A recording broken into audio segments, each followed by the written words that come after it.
Hi guys, কি খবৰ আপোনালোকৰ? নিশ্চয় ভালেই হ'ব, মোৰো ভাল। আজি বহুত দিনৰ পিছত ভিডিঅ' বনাইছোঁ।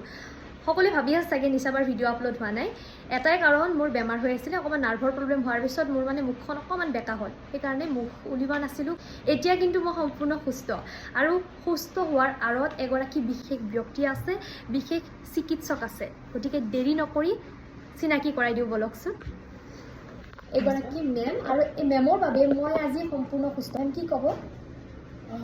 মই বহুতেই হেপ্পী যে নিচাৰ যিটো অসুবিধা পাই আছিলে মই সেইখিনি হেল্প কৰিব পাৰিছোঁ, তেওঁৰ ট্ৰিটমেণ্ট ভালকৈ কৰিব পাৰিছোঁ, যাৰ কাৰণে তেওঁৰ ফাৰ্ষ্ট দিনাখন নিচাই যেতিয়া আহি পেলাই মোক কৈছিল, মেম মোক সোনকালে ঠিক কৰি দিয়ক, মোক 15 দিনৰ ভিতৰত ঠিক কৰি দিয়ক, নহ'লে মোৰ অসুবিধা হৈছে। তেওঁ ৰিকুৱেষ্ট কৰিছিলে তেনেকৈ 15 দিনৰ ভিতৰত ঠিক কৰিবলৈ।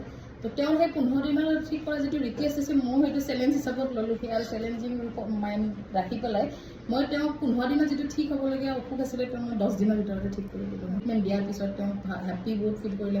তেওঁৰ ঘৰৰ মানুহ বহুত সুখী, যিহেতু ইমান অসুখীয়া ছোৱালীজনী সদায় দেখি থকাৰ পিছত যেতিয়া বেমাৰটো ভাল হৈ যায় ঘৰৰ মানুহ বহুত হেপ্পী হ'ল।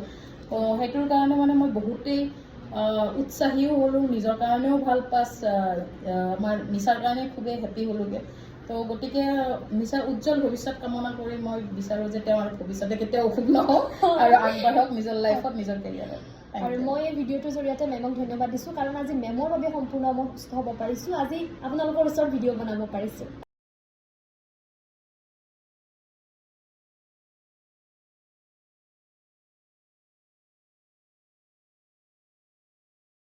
এতিয়া এগৰাকী আইতাৰ ওচৰত।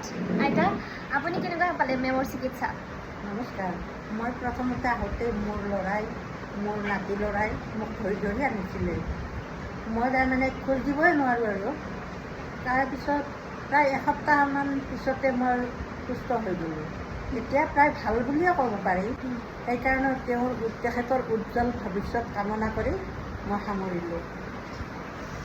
যিহেতু মই কৈছিলোঁ আপোনালোকক যে মেমে কেতিয়াবা চিকিৎসা কৰি থকাৰ সময়ত কেতিয়াবা কাৰোবাৰ ছোৱালী হৈ যায়, কেতিয়াবা কাৰোবাৰ বান্ধৱী, আৰু কেতিয়াবা কাৰোবাৰ লগৰ নিচিনা হৈ যায়, ফ্ৰেণ্ড টাইপ হৈ যায়, আৰু তেনেকৈ চিকিৎসা কৰে। মই আপোনালোকৰ পৰা এটা কথা জানিব বিচাৰিম, যিহেতু ময়ো ইয়াতে বহুত দিন চিকিৎসা ল'লোঁ বা আহিয়ে আছোঁ ডেইলি। আহি থাকোঁতে দেখিছোঁ যে মেমক যথেষ্ট মৰম কৰে পেচেণ্টখিনি। একাংশ চিকিৎসকে কেতিয়াবা ৰোগীক টানকৈ কোৱা দেখিবলৈ পোৱা যায়।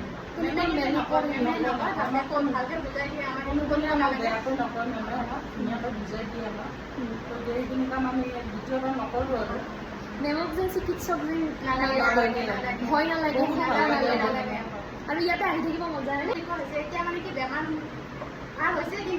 আহি আছে, এজনো আছে, তেওঁ চিকিৎসা কৰি আছে। মই অহাৰ আগৰ পৰা তেওঁ কৰি আছে, তেওঁৰ লগতো কথা পাতো বলকচোন। দাদা, কেনেকুৱা পালে চিকিৎসা কৰি মেমৰ ওচৰত?